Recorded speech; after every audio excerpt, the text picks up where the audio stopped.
नमस्कार दोस्तों, स्वागत है आपका मेरी YouTube channel Indian official hub में। करवा चौथ की चौथी कहानी, भंडा भैया की कथा।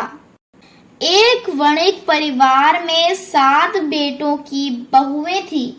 6 बहुओं के पीहर वाले बहुत धनी थे और भरे पूरे परिवार के थे। छोटी 7वीं बहू के परिवार में कोई भाई बहन नहीं था तथा वह बहुत गरीब भी थी। इसी कारण 6 बहुओं के पीहर से बहुत सा दान दहेज आया था और उसके पश्चात भी उसके भाई जब तब बहुत सा सामान भी लाते रहते। इस तरह परिवार में उन 6 बहुओं का बड़ा मान सम्मान था। छोटी बहू घर का सारा काम काज करती थी, किंतु सभी उसकी बुराई करते थे। प्यार उसके सास ससुर भी नहीं करते थे और उसे खरी खोटी सुनाते थे। एक दिन छोटी बहू घर से अकेली निकल पड़ी और घने जंगल में जाकर जोर जोर से रोने लगी। आज करवा चौथ का दिन था। उसकी जेठानियों के घर से करवा चौथ व्रत के लिए उनके भाई करवा और सुहाग की सामग्री की पिटारियां लेकर आए थे। छोटी बहू के घर में कौन था जो उसके लिए कुछ लाता? इसी से वह दुखी होकर जंगल में जाकर रोने लगी। एक नाग उसके रोने को सुन रहा था। वह अपने बिल में से निकलकर उसके सामने आया और मनुष्य की बोली में पूछने लगा, बहन, तुम क्यों रो रही हो? आज तो करवा चौथ का दिन है, हंसी खुशी व्रत करो। छोटी बहू पहले तो नाग को देखकर डर गई, फिर साहस करके बोली, आज करवा चौथ का दिन है। सब बहुओं के भाई आज करवा चौथ का बहुत सा सामान लेकर आते हैं।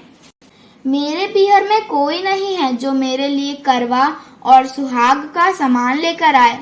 काश मेरा भी कोई भाई होता तो मेरे लिए करवा लाता।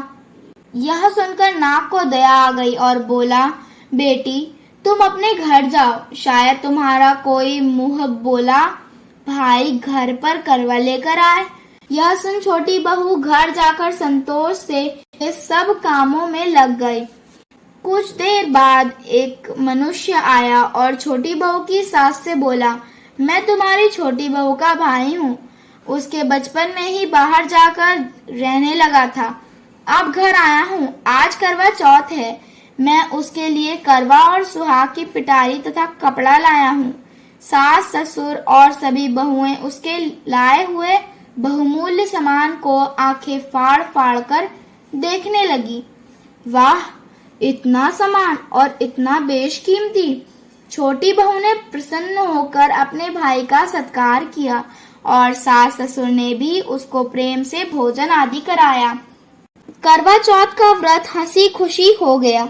अगले दिन छोटी बहू का भाई उसकी सास से बोला, माताजी, मैं बहन को कुछ दिन के लिए घर ले जाकर रखूंगा, आप इसे मेरे साथ भेज दें। सास ने उसे प्रसन्नता पूर्वक उसके भाई के साथ भेज दिया। वह मनुष्य रूप में नागों का राजा था। वह उसे उसके ससुराल से अपने महल में लेकर आया और बोला, बहन, तुम जितने दिन रह सको यहाँ हंसी खुशी रहो।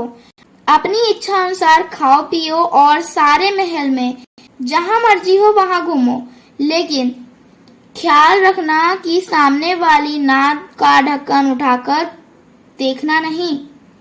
छोटी बहू भाई के महल में आराम से रह रही थी। एक दिन जब भाई कहीं गया था तो उसने नाद का ढक्कन उठाने का विचार किया। उसने सूने महल में नाद के ढक्कन को उठाया तो उसमें नाग के बच्चे इधर उधर घूमते मिले। जब उसे किसी के आने का आभास हुआ तो उसने जल्दी से उस ढक्कन को रख दिया। जल्दी में ढक्कन रखने से एक नाग के बच्चे की पूंछ पर ढक्कन पड़ गया और उसकी पूंछ कट गई। शाम को नाग भैया आया।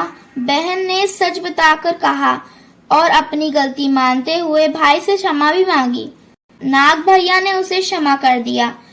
उस पूंछ कटे नाग के बच्चे को सभी लोग बंडा बंडा नाम से चिढ़ाते थे, इसीलिए वह उस बंडा नाम से बहुत चिढ़ता था। उसने एक दिन नागिन माँ से पूछा उसकी पूंछ कैसे कटी। जब उसे मालूम हुआ कि उसकी बहन ने नाद का ढक्कन जल्दी जल्दी में रख दिया था और उसकी पूंछ कट गई, बंडा बोला, मैं उससे बदला लूंगा, मैं कुछ नहीं जानता। माँ ने उसे समझाया कि यह गलती से हुआ था, जानकर तो नहीं किया था। बंडा बोला, यह मैं नहीं जानता, मैं उससे जरूर बदला लूंगा। एक दिन बंडा अपनी बहन के घर चुपचाप पहुंच गया और वहां जाकर छिप गया। वह इस अवसर की तलाश में था कि जब भी उसे बहन मिले तो वह उसे काट ले। कमरे में जहां बंडा छिपा था और छोटी बहू बैठी थी, वहीं उसकी सास आई और बातों ही बातों में उसने बहू से पूछा, बहू तुझे सबसे प्यारा कौन लगता है? बहू ने तुरंत प्रसन्न होकर कहा, माताजी मुझे तो बंडा भैया सबसे प्यारा लगता है। बंडा यह बात सुन रहा था।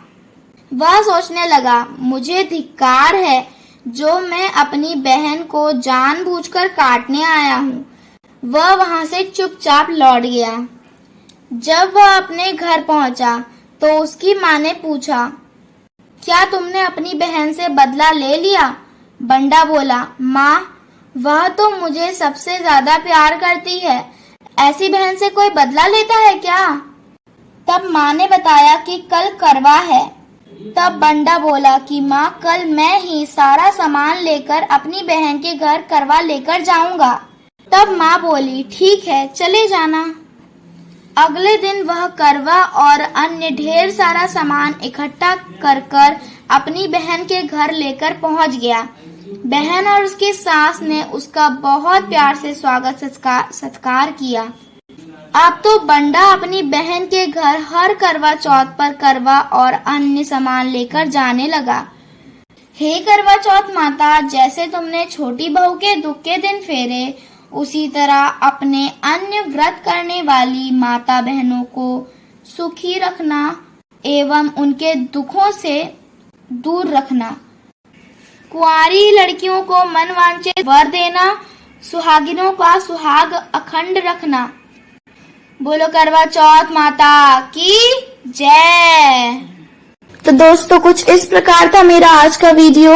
उम्मीद है आपको वीडियो पसंद आया होगा। अगर वीडियो जरा सी पसंद आए तो एक लाइक शेयर और कमेंट जरूर कीजिएगा। चैनल पे नए हो तो सब्सक्राइब कीजिएगा, बेल आइकन को भी ऑल पे प्रेस कर दीजिएगा लेटेस्ट अपडेट्स के लिए। मिलती हूँ आपसे ऐसी ही नई वीडियो के साथ, तब तक के लिए धन्यवाद।